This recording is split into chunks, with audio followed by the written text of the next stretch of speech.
hoje então iremos falar especialmente do dom apostólico e do dom do evangelista. Por que esses dois? Não que haja uma ordem em si. Paulo, ele, de certa forma, ele coloca uma ordem, mas existe uma dúvida se há uma ordem de autoridade ou de chamado.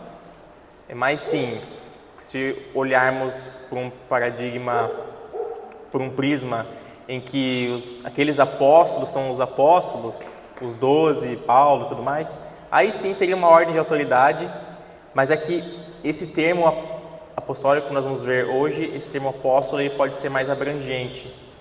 E aí eu queria explorar essa ideia com os irmãos. Então, assim, como não existe necessariamente uma ordem, até mesmo alguns teólogos colocam, por exemplo, apesar dessa lista, os mestres estarem em último, Paulo, em outro momento, vai colocar o dom de mestre antecedendo o dom de profeta. Então, de certa forma, alguns entendem que Paulo não está fazendo uma ordem de autoridade aqui, mas sim uma ordem no sentido de chamado. Por exemplo, Jesus chamou os apóstolos, depois ele chamou os profetas, depois os evangelistas. Uma ordem no sentido de chamado. Então, por causa disso, de não ter uma ordem assim de autoridade, nós iremos explorar hoje apóstolos e evangelistas. Por quê? Porque se a gente falasse aqui de apóstolo e profeta, ia demandar muito tempo, então talvez não ia conseguir cobrir essa aula. Então eu vou falar de apóstolo, a Júlia fala de evangelista, na outra aula a gente retoma com profetas, que demoram um pouquinho mais de tempo, e depois pastores e mestres, que são são dons que são mais entendíveis, né, para nós, são mais corriqueiros, então nós já temos um bom entendimento sobre eles. Então, resumindo, dom de apóstolo e de profeta demandam mais tempo para serem explorados em estudo, então por isso nós vamos dividir eles em duas aulas. Então, irmãos,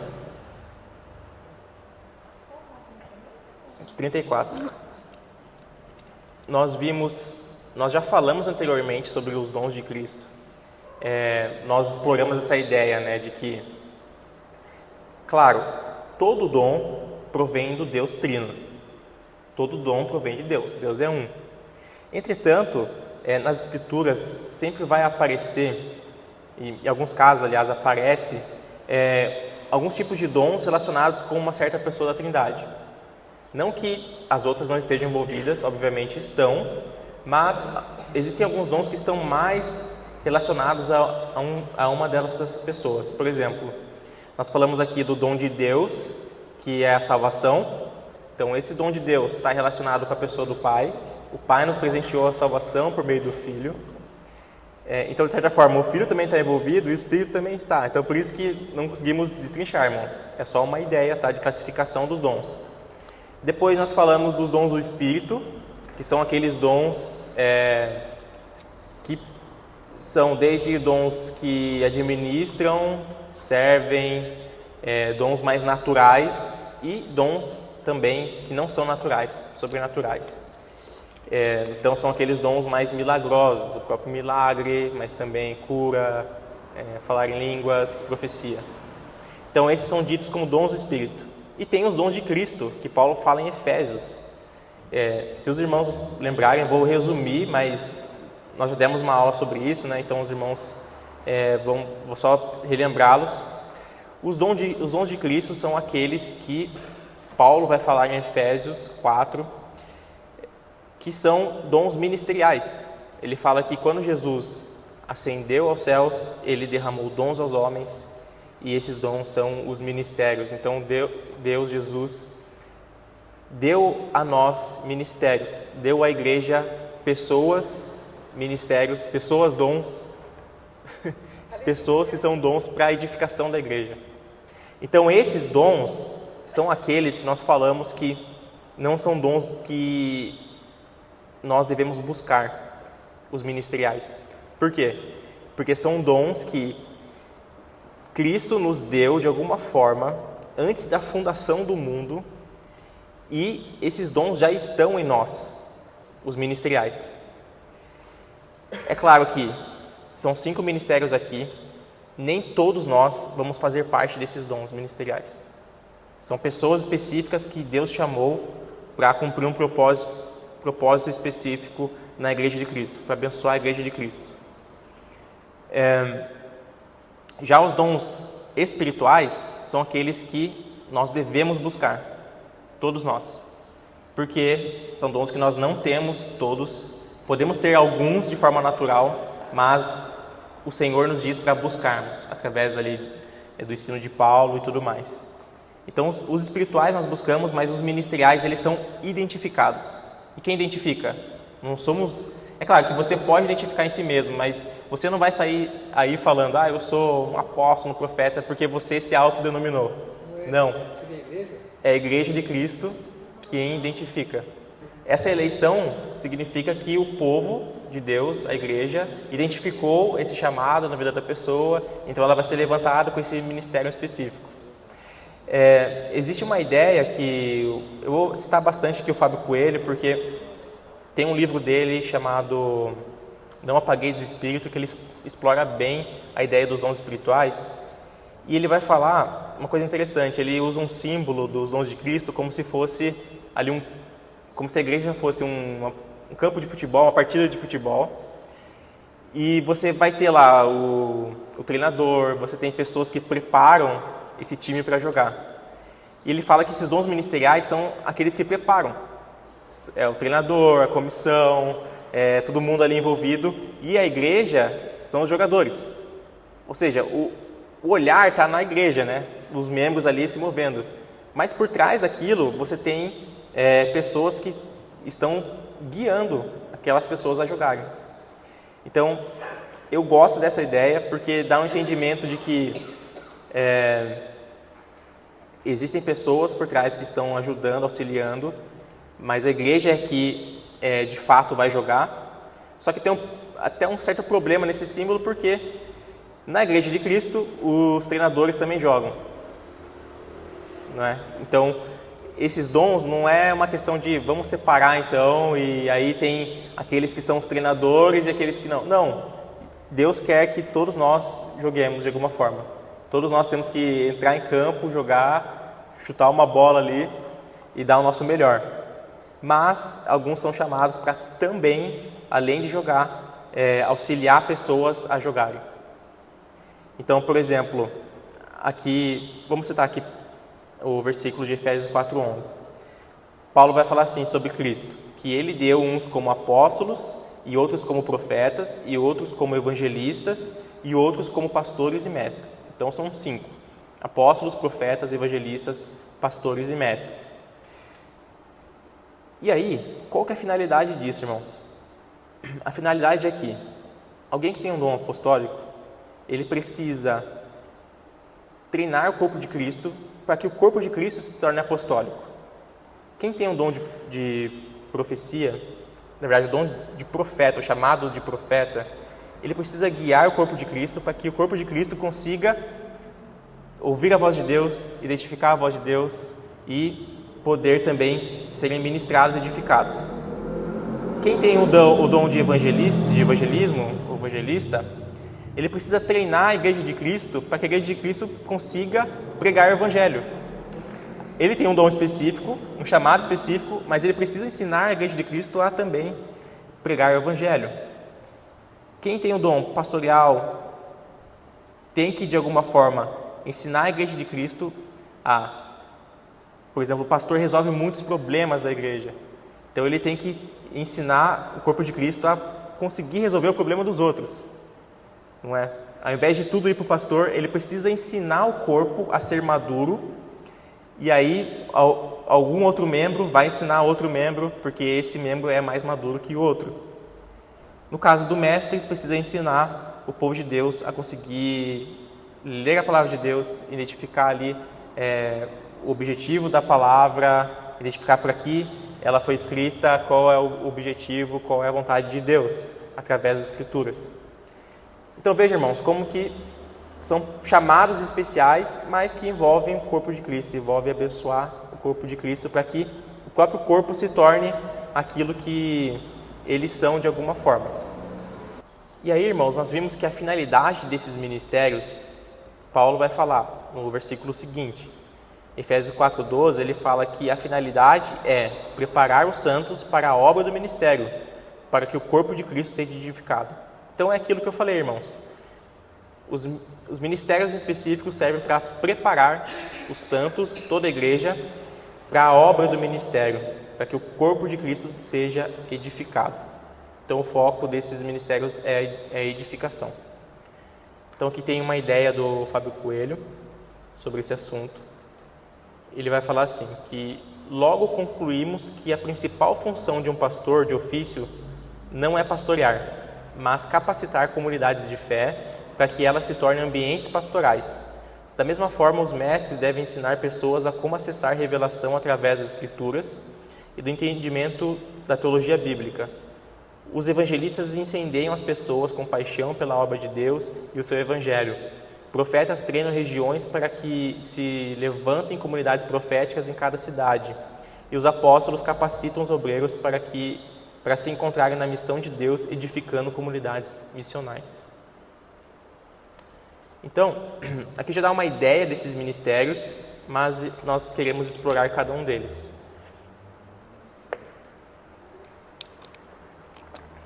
Nós iniciaremos então, irmãos, com o ministério apostólico dos apóstolos. E por que começar por esse ministério? Eu sei que hoje em dia há muita dúvida em relação a esses dons ministeriais, principalmente porque nós vemos comunidades que são mais tradicionais, então elas não dão ênfase nesses ministérios, principalmente dos apóstolos e profetas, mas nos demais. E nós vemos no meio carismático ou pentecostal, muitas vezes uma super ênfase em todos esses ministérios. Então você vai ver lá um camarada que dessa geração que ele não se auto-intitula, alguém intitulou ele apóstolo, então ele vai colocar lá, ele é o apóstolo tal. Você vê alguém falando que ele é o profeta tal. Então gera uma certa dúvida, né? Porque quando nós olhamos as Escrituras, nós vemos ali essa palavra relacionada aos primeiros apóstolos, por exemplo, ali os 12, ao próprio Jesus, e aí fica aquela dúvida, né? Nossa, será que eles estão no mesmo nível de autoridade? Como é que funciona isso? Então, são essas dúvidas que eu gostaria de responder hoje. Se são pertinentes para o nosso tempo ou não. Então, irmãos, como eu já disse, existem diversas visões e interpretações no meio cristão quanto a esse assunto, mas, biblicamente, nós temos que explorar ele. Então, de certa forma, deixar alguns conceitos extras de lado e tentarmos ver o que as Escrituras falam sobre isso, né? O que nós chamamos de exegese, que é você extrair o entendimento da Escritura e não colocar um entendimento que você tem na Escritura, que aí é um outro nome, é o exegese. Então, o exegese com X, ali com E, X, E, G, S, E, é você extrair... O X não pode. O X não pode, né? Tem que tirar da língua portuguesa. Você retira uma ideia do texto. E tem um exegese, que é o EI, que é você imputar um conhecimento que você tem e colocá-lo na interpretação das Escrituras. Acontece muito isso. Acontece muito, irmãos. Acontece muito. Acontece muito. Até alguns, não, assim, apesar de ter metodologias para fazer uma exegese e tudo mais, alguns teólogos dizem que muitas vezes é quase impossível você não ter algo que você imputa ali no texto. Porque você vai encontrar algumas barreiras e aí você precisa trazer alguma informação de fora para poder interpretar. Então, mas uma boa exegese precisa tentar enxugar essas ideias. E eu creio que as Escrituras, irmãos, têm uma linguagem simples. Simples no sentido de que é fácil de entender. E com isso eu digo que, obviamente, existem tipos de literaturas no texto, né? Você tem uma linguagem profética, é um pouco mais difícil mesmo. Você tem linguagens poéticas, mais históricas. tudo isso se tem, mas eu tendo a ver a Escritura, irmãos, como que Deus revelou a nós algo que é possível de entendermos, e muitas vezes a interpretação mais correta é aquela que vai ser mais simples. Porque o que acontece? Muitas vezes algumas pessoas começam a imputar tanta coisa ali, que fica uma interpretação muito difícil. E aí você precisa ser um super intelectual, saber de diversas... eu preciso saber do contexto grego e como que funciona, porque daí você precisa... Então, às vezes a interpretação, na verdade, na maior parte dos casos, a interpretação mais simples vai ser a mais correta. Essa é a minha visão. Bom, no caso dos apóstolos, por que eu falei isso? Eu creio que nós temos que ver o que as Escrituras falam. Então, se as Escrituras acabam usando essa palavra para demais contextos, além dos 12 que receberam a autoridade de Cristo, de Paulo, então significa que, de alguma forma, existem ali outras aplicações para o ministério apostólico. E também, quando nós vemos aqui, como Paulo fala em Efésios, no versículo 13, que é bem depois dos primeiros que eu falei ali, ele vai falar que todos esses são até que todos alcancemos a unidade da fé e do conhecimento do Filho de Deus e cheguemos à maturidade, atingindo a plenitude de Cristo. Então, de certa forma, eu olho esse versículo como que algo que Paulo está visualizando, uma maturidade que nós só teremos quando Cristo de fato vier. Então, até lá, nós vamos ter que crescer nessa maturidade. E para crescermos nisso, como Paulo relaciona aqui, nós precisamos dos dons ministeriais. Então, eu creio, irmãos, que nesse sentido, tanto o dom apostólico e o dom de profeta seguem para os tempos atuais, porque Paulo coloca aqui que eles servem para alcançarmos a unidade da fé e do conhecimento do Filho de Deus e cheguemos à maturidade, atingindo a medida da plenitude de Cristo. E nós não chegamos nisso ainda. Se nós não chegamos nisso ainda, então eu entendo que Paulo colocou uma data de validade, que é essa aí, ou seja, os ministérios vão acabar quando Cristo voltar, mas até lá, eu creio que Paulo está falando que não acabaram ainda. Então, existem aplicações desses ministérios para os tempos atuais. Mas, o que nós temos que fazer agora é entender quais são essas aplicações. Porque aí entra numa outra questão. Tá bom, então derrubamos uma primeira barreira. Pode ser aplicado atualmente. Mas, de qual forma? Será que é no mesmo nível que os primeiros apóstolos? O mesmo nível que os primeiros profetas? Então, isso precisa ser entendido. Então, vamos lá. Nada melhor do que ver o que Paulo fala sobre isso. E Paulo se coloca no mesmo nível dos 12. Só que também existe uma aplicação desse nome, apóstolo, para outras pessoas que não fazem parte dos 12 e não é o apóstolo Paulo. E aí, como é que fica? Então, será que essas pessoas têm o mesmo nível de autoridade? A gente precisa entender isso. Por exemplo, Paulo vai falar em Filipenses 2:25, ele fala que a palavra grega que ele usa para Epafrodito, ele fala que ele é um apóstolo, um mensageiro de uma congregação. Então, Paulo chama Epafrodito de um apóstolo. Isso é Filipenses 2:25. Os irmãos podem checar depois. Paulo vai falar que Tiago, irmão de Jesus, é um apóstolo.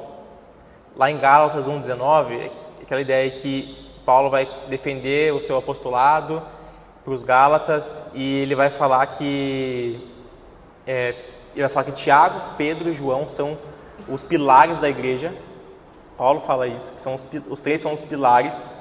Só que Tiago, irmão de Jesus, que escreveu a epístola de Tiago, ele não é um dos 12. Ele teve um chamado depois. Possivelmente ele viu Jesus ressurreto. Então, e foi chamado a ser um apóstolo. E Paulo usa esse nome, essa nomenclatura para ele. Paulo até mesmo vai falar que o próprio Tiago viu o apóstolo Paulo como um apóstolo também. Pedro também viu. Aí existe uma outra questão. Será que foi chamado porque ele viu Jesus ressurreto? Então, aí alguns vão argumentar que para ser chamado de apóstolo, precisa ter visto Jesus ressurreto. Ok. Mas aí, como eu disse aqui para os irmãos, ele colocou Epafrodito como um apóstolo também. E aí, em 2 Coríntios 8, 22, é falado sobre agentes de Paulo que são enviados às igrejas que também são chamados de apóstolos. Então, de certa forma, irmãos, existem aplicações dessa nomenclatura, desse nome apóstolo, para outras pessoas além dos 12, de Paulo, e possivelmente além de pessoas que viram Jesus ressurreto simplesmente.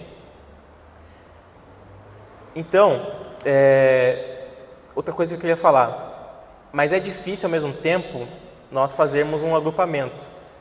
Alguns nichos carismáticos vão fazer um agrupamento, por exemplo, falar assim que você tem Jesus, você tem os 12, você tem Paulo e os outros.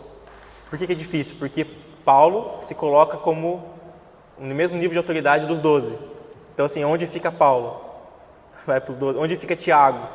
Vai ali no mesmo nível dos 12? De certa forma ele tinha, porque ele era um dos pilares da igreja na sua época. Então é difícil fazermos uma separação. O que eu gosto de fazer é entender que existe uma distinção.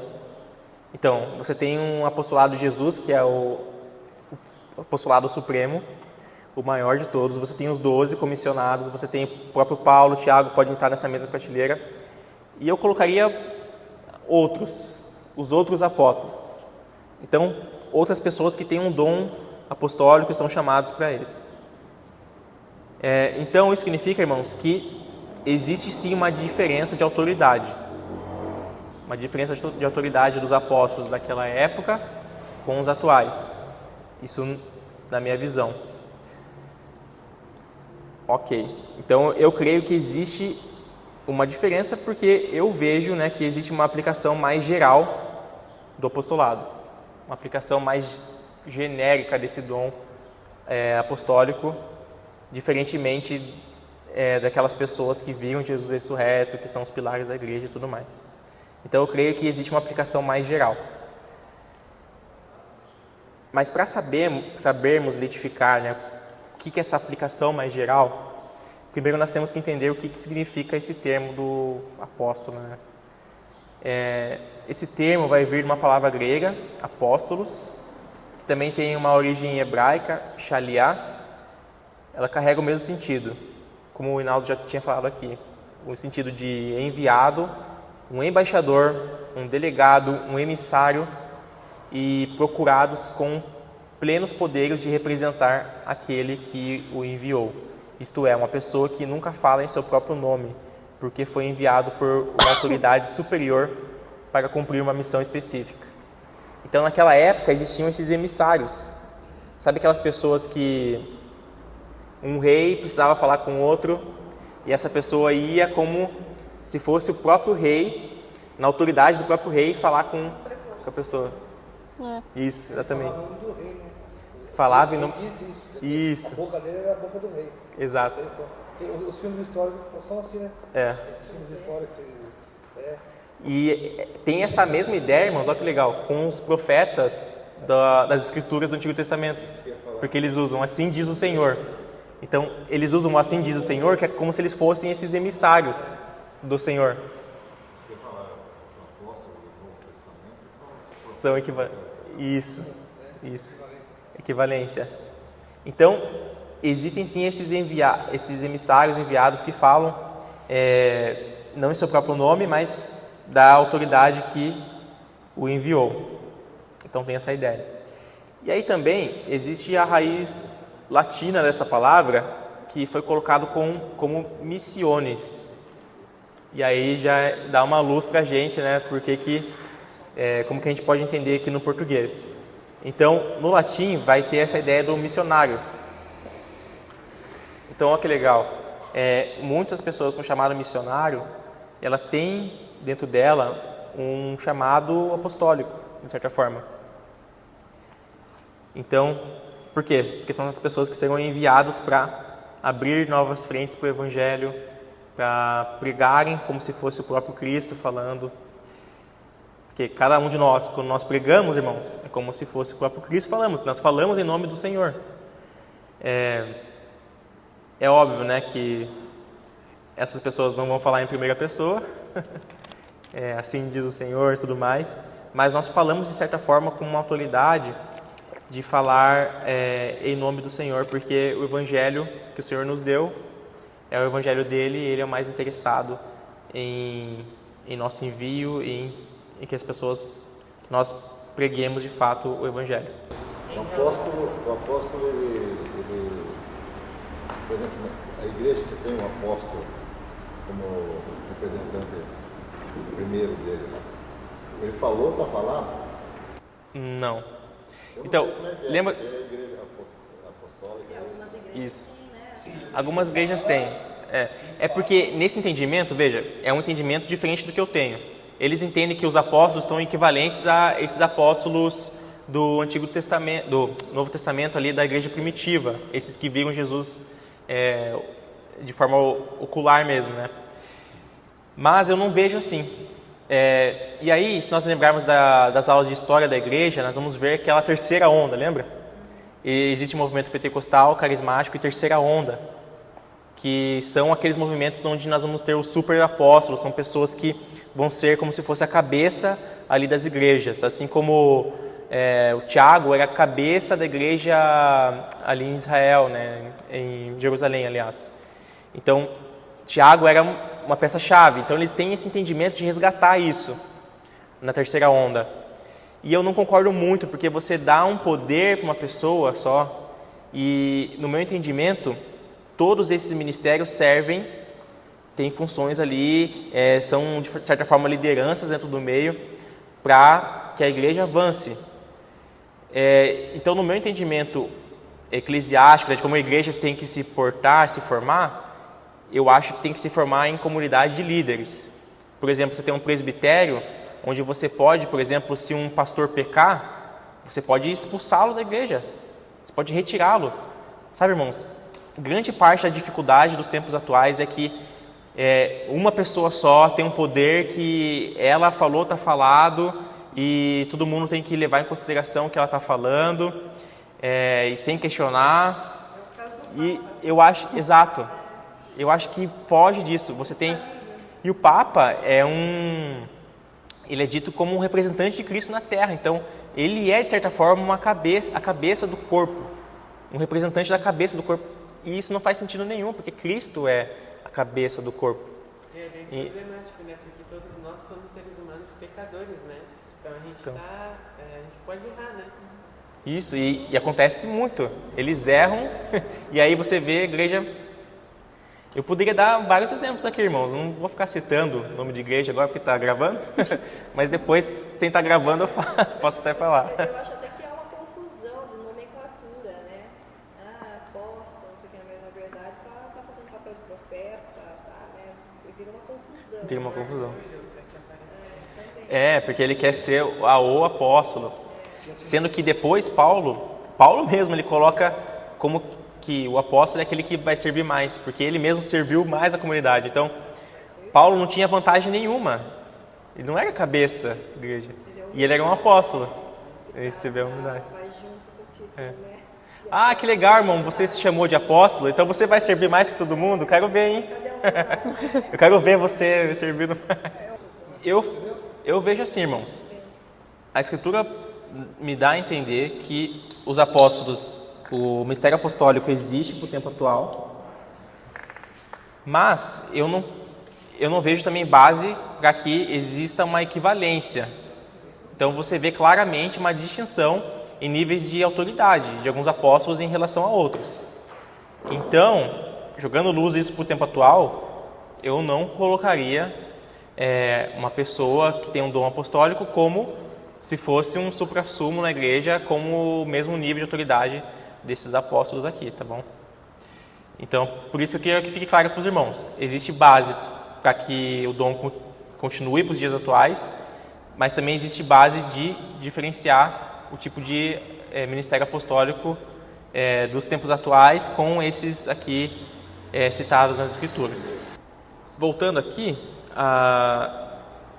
Gutierrez Siqueira vai definir, um teólogo que eu acompanho. Ele é pentecostal, mas ele fala bem sobre a questão dos dons. Ele vai falar que a palavra apóstolo tem sentido de enviado. O apóstolo é todo aquele que Deus levanta para desbravar um novo campo missionário, normalmente em espaços nos quais o evangelho é total ou parcialmente desconhecido. Os apóstolos de hoje são missionários e plantadores de novas igrejas em locais onde ainda não foram estabelecidas. Então tem esse entendimento. Eu creio que é um bom entendimento. E outra coisa, irmãos, também é necessário, nessa distinção que nós estamos fazendo, sabermos que essa palavra foi aplicada ao próprio Senhor Jesus e a Moisés. O autor de Hebreus vai deixar isso claro, em Hebreus 3:1. Ele fala assim: por isso, santos irmãos, que participais da vocação celestial, considerai atentamente o apóstolo e sumo sacerdote da nossa confissão, Jesus, o qual é fiel àquele que o constituiu, como também o era Moisés em toda a casa de Deus. Isso é legal, o Fábio Coelho vai falar assim, que Jesus não era um apóstolo, mas é o apóstolo, o enviado do Pai. Cristo é a nossa maior referência do serviço apostólico na história da humanidade, o modelo para tudo o que se refere ao apostólico e profético. Isso significa que tudo que está fora de Cristo não tem relação com o apostólico e muito menos com o profético. Olha que legal.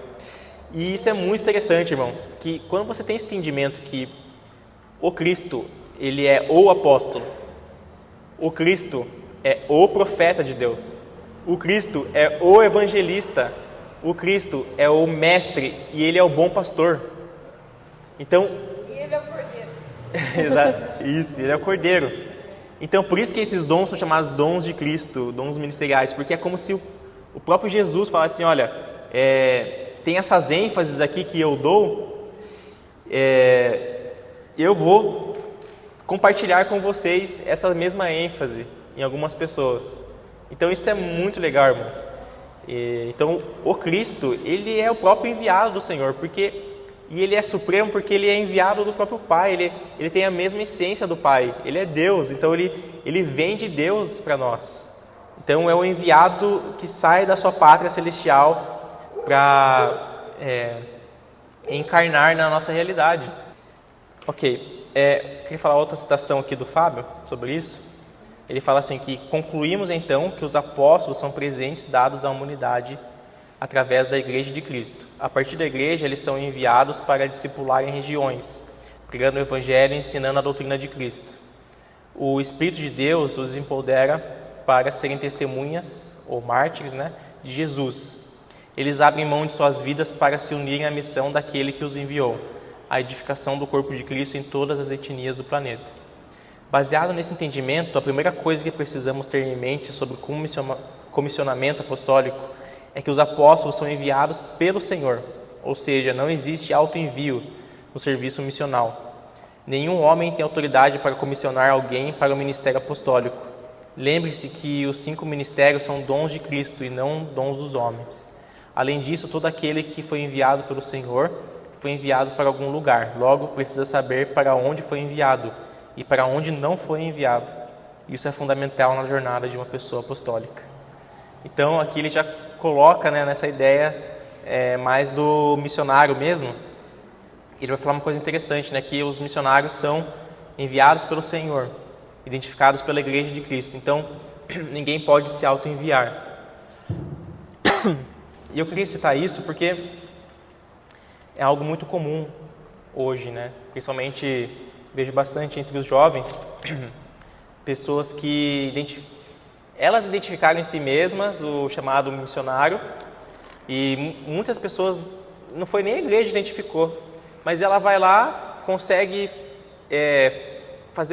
acha uma maneira de fazer uma missão, se auto-envia, ninguém da igreja fica sabendo, ninguém orou por ela, quando você vai ver, a pessoa postando que está lá na missão. É só assim, gente, não existe isso. O Fábio Coelho, ele é bem ácido nessa questão, porque ele já viveu quantos anos na igreja, e a igreja dele sempre enviou muitos jovens e envia até hoje. Só que ele fala duas coisas muito interessantes. A primeira é que, às vezes, a pessoa tem vontade de viajar e a pessoa gosta de viajar. Então, vai muito no que a Fernanda falou. A pessoa tem uma paixão por viajar e conhecer outras culturas e não chegar lá porque missão realmente é difícil, missão leva à morte. Não é você que Sim, a igreja envia. E outra coisa também interessante que ele falou, que é a questão de, hoje, nas igrejas brasileiras se tem a ideia de que algumas pessoas chamadas missionárias foram até alguns povos indígenas, levaram doenças a esses povos, e hoje muitos povos não conseguem, estão fechados. As ONGs fecham e não deixam ninguém entrar lá, somente a pessoa dentro da ONG pode entrar. Porque teve um erro de pessoas que se acharam missionárias, foram lá e de qualquer jeito. Atrapalhou isso. E como você entra agora lá? Então, só para a gente finalizar nessa ideia, né? Nós falamos aqui que são como missionários nos dias atuais e esses são identificados pela própria igreja do Senhor. Então não existe autoenvio. Isso é muito bom. Até algo que eu até elogio aqui da nossa igreja, porque hoje nós temos um padrão, né, formado para envio, né, dos missionários. Então, é uma igreja que está dispondo ali recursos para esses envios, mas tem uma certa regra nesse envio. São pessoas que vão ter que servir a comunidade. Isso é muito bom, irmãos, porque a pessoa saber que a sua missão não está descolada da realidade da igreja local. Porque não significa que você está lá, que você está fora da igreja local. Você tem que prestar contas para a igreja local. Você tem que saber que é a igreja local que te enviou. É a igreja que te enviou. E você está lá representando de alguma forma esses irmãos aqui que dispõem recursos para te enviar. Então você precisa ter uma relação de serviço também aqui dentro. Isso é muito bom. É algo que o Tiago Maiara, né, tem trabalhado no ministério aqui das missões, para que essas pessoas com esses chamados possam se identificar ou mesmo possa ser uma porta para que elas possam servir e ver se é isso que elas querem fazer mesmo. E aí a igreja identifica, a igreja envia. Então eu acho muito legal como a nossa igreja tem feito isso. E depois, irmãos, então, só para a gente finalizar essa ideia do apostolado, entendemos que pode sim ser aplicado para os dias atuais, mas sempre existirá um nível de autoridade, tá? Então eu faço uma distinção entre esses apóstolos aí, um dom apostólico no tempo presente, em relação àqueles primeiros apóstolos, principalmente daqueles que estão nas Escrituras. Então, por exemplo, até mesmo o dom do profeta no Antigo Testamento tinha diversas autoridades diferentes.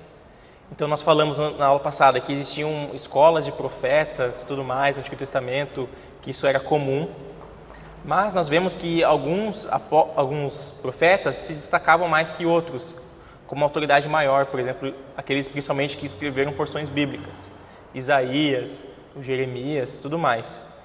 Então esses parecem ter um nível de autoridade profética maior do que outros. E eu creio que isso também acontece para os apóstolos. Existem alguns que têm um nível de autoridade maior que outros, principalmente esses que foram chamados pelo próprio Jesus fisicamente, que viram Jesus ressurreto, foram chamados ali. E os atuais, né, que não foram, são chamados por Cristo também, mas não fisicamente, não são testemunhas oculares do Cristo ressurreto, mas tem um chamado ali. Então eu faço essa distinção de autoridade. E aí nós vamos ver, por exemplo, que aqui pode dar uma bagunçada um pouco na cabeça, mas como o próprio Tonico tinha falado, os profetas com a autoridade das Escrituras do Antigo Testamento são mais correlacionados com os apóstolos chamados por Cristo no Novo Testamento. Então esse nível de autoridade, de falar assim diz o Senhor, de alguma forma, estão relacionados aos profetas do Antigo Testamento e os apóstolos comissionados ali por Cristo inicialmente. Então esses estão mais parecidos. Aí não significa que não possa existir outros profetas. Tinham outros profetas, mas com uma autoridade menor, e esses do Novo Testamento eu creio também com uma autoridade menor. Então, da mesma forma, também existem apóstolos com uma autoridade menor. Tá bom? Então, assim, como é que eu faço isso? Eu gosto de falar que são profetas com autoridade canônica no Antigo Testamento e apóstolos com autoridade canônica no Novo Testamento. Daí a gente diferencia, né? O que faz parte do cânon e o que não faz.